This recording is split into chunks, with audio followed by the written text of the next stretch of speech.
कृपा इसी प्रकार आप समस्त श्रद्धालु भक्तों की गृह पर बनी रहे। बालाजी कृपाकर में आज करेंगे विशेष चर्चा एवं अनंत चतुर्दशी की महिमा।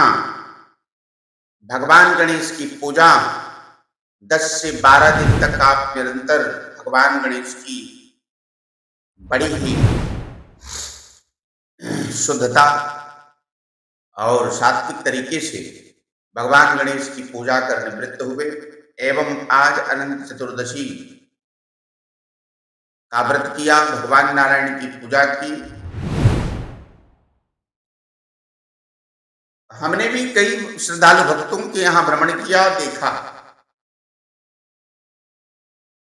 कई जगह कल भंडारा बन गया, भंडारा पा गए, कई जगह आज भंडारा है, भंडारा पाएंगे।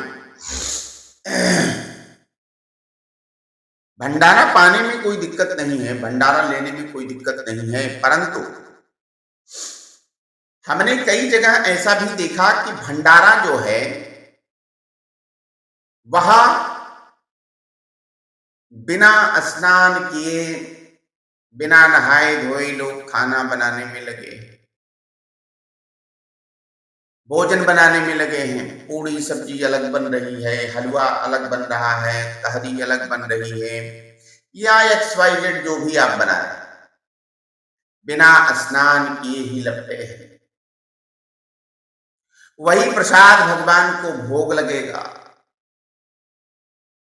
अच्छा, ये तो ठीक है, सारी चीजें उसमें लहसुन प्याज कांदा तमाम प्रकार की चीजें भी मिश्रित कर रहे हैं। भंडारे में लहसुन प्याज निषेध है। लहसुन प्याज भगवान के प्रसाद में मिश्रित नहीं करना चाहिए। हमने ये देखा और कई सारी श्रद्धालु भक्तों को जाकर के हमने समझाया। यदि आपने लहसुन प्याज से संबंधित सब्जी बनाई है तो वह भगवान को नहीं लगाना है। कुछ ने हमसे ये कहा, अरे गणेश भगवान बच्चे के समान है, वो सब खाते।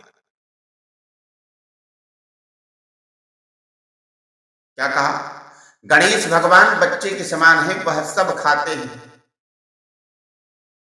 हमने कहा अच्छा भैया, आप परम ज्ञानी हो, हम मूर्ख आदमी। तो हमारे कहने का तात्पर्य है कि आप समस्त श्रद्धालु भक्त भोजन भंडारे में लहसुन प्याज का प्रयोग बिल्कुल ना करें। भगवान का प्रसाद जो बनाते हैं उस प्रसाद में जहां पे चप्पल जूते नजदीक रखे जाते हैं, वह चप्पल जूते दूर रखें। बिना स्नान किए आप भोजन को ना पकावें, क्योंकि वह भोजन भगवान गणेश को, भगवान नारायण को भोग लगेगा।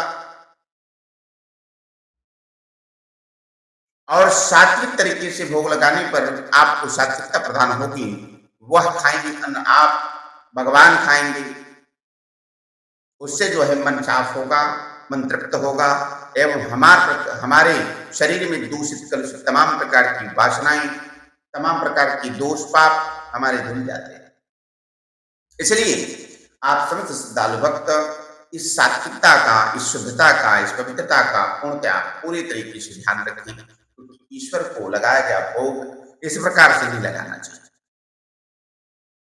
हमने कई जगह देखा महिलाएं पुरुष सब जो है भोग बना रहे हैं। कई जगह हमने देखा कि बिना स्नान किए भगवान को भोग लगाते हैं। बताइए, जो भोजन आप पका रहे हैं वह भगवान को भोग लगेगा, तो क्या आप बिना स्नान किए भोजन पका सकते हैं? नहीं करना चाहिए ऐसा। अपने जीवन में सुधार लाएं, खाने पीने की सामग्रियों में सुधार करें, ताकि आपके बच्चे, आपके घर की दूषित शक्तियां एवं आप सहित आपकी पत्नी, आपके परिवार, आपके माता पिता के ऊपर किसी प्रकार का दोष पाप ना लगे और तमाम प्रकार से आप इन दोष पापों से मुक्त हो जावें। आपके घर पर भगवान की कृपा इसी प्रकार बनी जाए। इस प्रकार से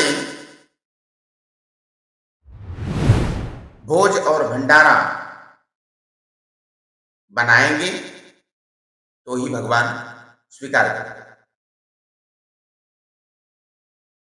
भगवान के विसर्जन के समय हमने कई सारे श्रद्धालुओं को देखा है कि भोजपुरी सॉन्ग, अन्य फिल्मी गाने, तमाम प्रकार के तर्ज जो कि भक्ति नहीं है, इतने भद्दे और गंदे गाने बजाते हैं।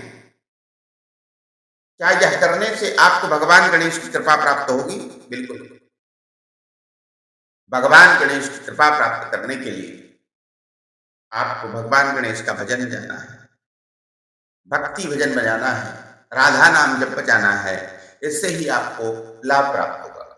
इसलिए गंदी चीजें बजाना, गंदे गाने बजाना देवता के विसर्जन के समय या देवता के पंडाल में इस प्रकार के भजन को बजाना अच्छी चीज नहीं है। इसी के साथ हम अपनी वाणी को विराम देते हैं, चलते हैं दरबार की ओर। जय श्री राम, जय बालाजी।